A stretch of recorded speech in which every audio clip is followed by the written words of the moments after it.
عالسلامة. اليوم باش نحكيو على ديكتاتور هز بلاده الحرب أهلية. اليوم باش نحكيو على فرانكو.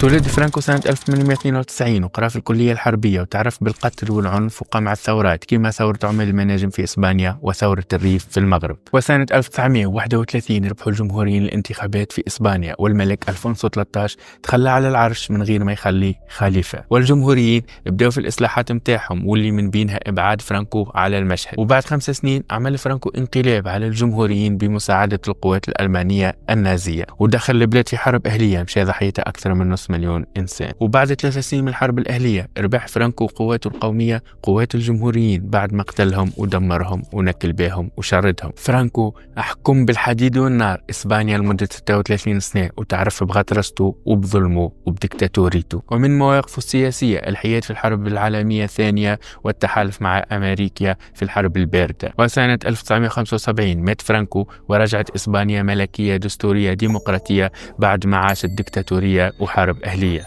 وسنة 2021 تهدم آخر تمثال لفرانكو وتهدمت معه أفكاره البالية وأثاره الهمجية.